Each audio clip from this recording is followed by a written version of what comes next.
رمضان کا مطلب ہے جل جانا، کس چیز کا جل جانا؟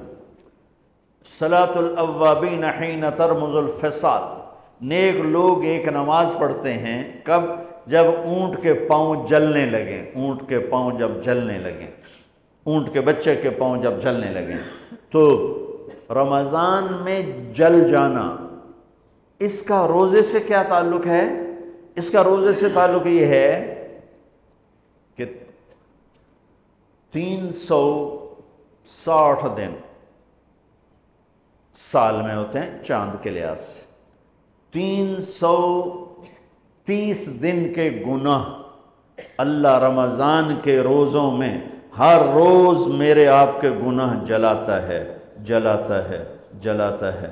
بھوک لگتی ہے ایک آگ بنتی ہے، پیاس لگتی ہے ایک آگ بنتی ہے۔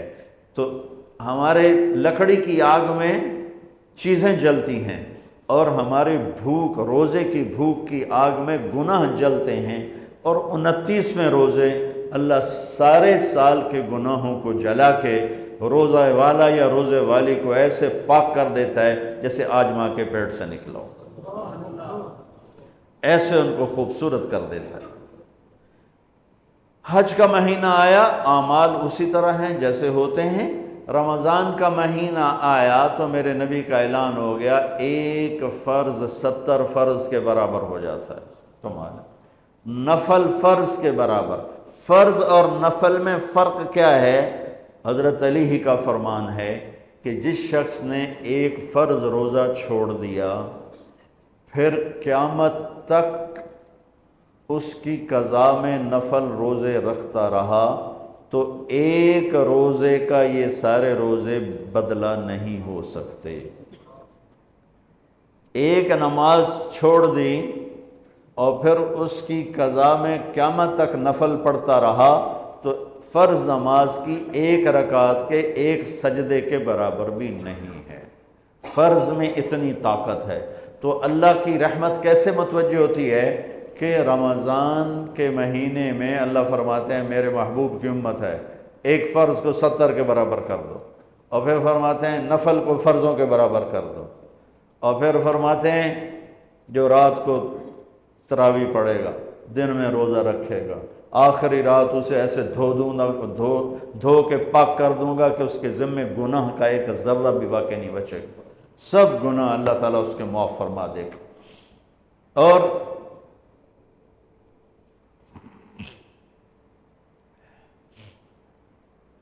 میرے نبی نے فرمایا من صام رمضان ایمانا و احتسابا، دوسری بھی من قام رمضان ایمانا و احتسابا، جس نے روزہ رکھا اللہ کی رضا کے لیے، جس نے تراویح پڑھی اللہ کی رضا کے لیے، اس کے پچھلی زندگی کے سارے گناہ اللہ معاف فرما دیتا ہے۔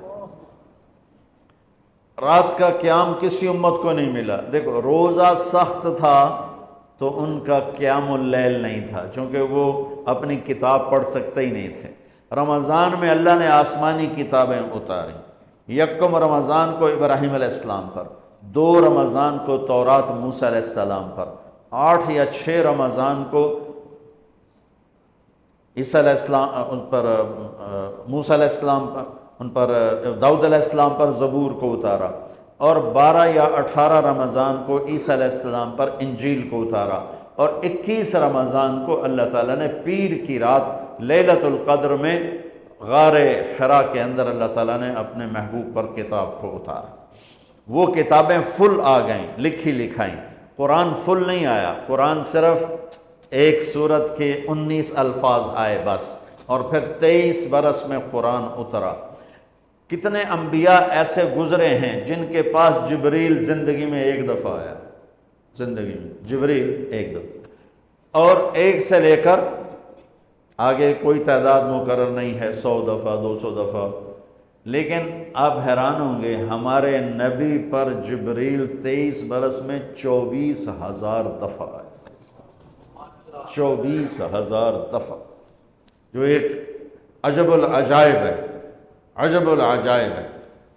تو میرے بھائیوں، رات کی تراویح، دن کا روزہ، تراویح میں کیا ملنے والا ہے؟ میرے نبی کا فرمان ہے ہر سجدے پہ 1500 نیکی، ہر سجدے پہ 1500 نیکی۔ تھوڑی اپنی کاروباری مصروفیت گھٹاؤ، اپنی کاروباری مشقت گھٹاؤ، اپنے ملازموں کی بھی مشقت گھٹاؤ، تاکہ وہ تراویح پڑھ سکیں، روزہ رکھ سکیں، بشاشت سے پڑھ سکیں، اور اللہ کا فضل ہے ڈھیلے سے ڈھیلا حافظ بھی ہو تو 1.5 گھنٹے میں سارا کچھ نمٹ جاتا ہے۔ اتنی سی ہمت کرو میرے بھائیو کہ افطاری میں تھوڑا کھاؤ۔ اگر تم پہلوانوں کی طرح شروع ہو گیا نا، پھر تو تم سے عشاء بھی نہیں پڑھی جائے گی، تراویح تم نے کیا پڑھنا۔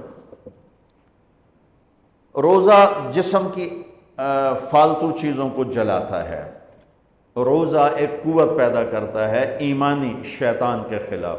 وہ کیسے پیدا کرتا ہے شیطان کے خلاف؟ اللہ تعالیٰ حلال کو بھی حرام کر دیتا ہے۔ جب بیوی کو بھی شہوت سے دیکھنا حرام ہو گیا اور یہ اس پہ قابو پا گیا تو اوروں کی عزت کو یہ حرام نظر سے کیوں دیکھے گا؟ جب یہ حلال کھانا چھوڑ گیا تو یہ جھوٹ کیوں بولے گا، یہ گالی کیوں دے گا، یہ غیبت کیوں کرے گا؟ جب یہ کان میں دوائی ڈالنا چھوڑ گیا کہ روزہ ٹوٹ جاتا ہے، تو یہ اوروں کی غیبت کیوں سنے گا، اوروں کی برائی کیوں سنے گا؟ جب یہ آنکھ میں دوائی نہیں ڈالتا ہے کہ وہ حلق میں جاتی، وہاں سے وہ پیٹ میں چلی جاتی ہے، روزہ ٹوٹ جاتا ہے، تو یہ ان آنکھوں سے غلط کیوں دیکھے گا؟ یہ غلط کیوں کسی کی عزت کے اوپر اپنی بددیانت نظر کو ڈالے گا؟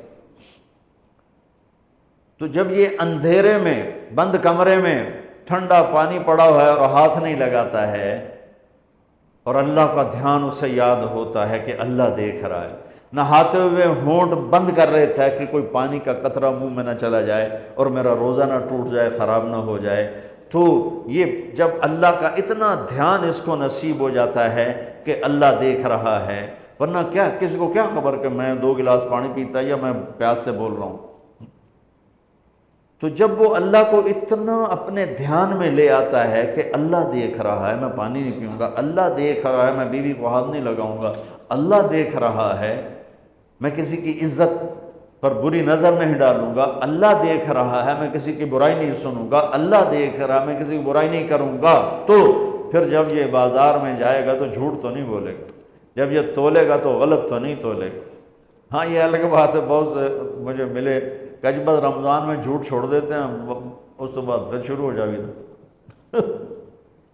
رمضان میں رشوت نہیں لیتا ہوں، اس کے بعد پھر شروع ہو جاتا ہے۔ تو چلو شکر ہے 1 مہینہ تو مسلمان رہتے ہیں۔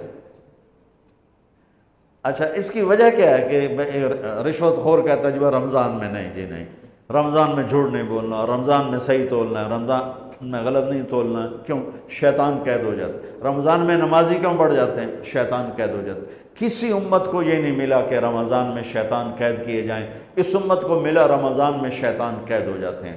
کسی امت کو یہ نہیں ملا کہ رمضان میں جہنم کے دروازے بند ہو جائیں، اس امت کو ملا ہے رمضان میں جہنم کے دروازے بند ہو جاتے ہیں، جنت کے دروازے کھل جاتے ہیں۔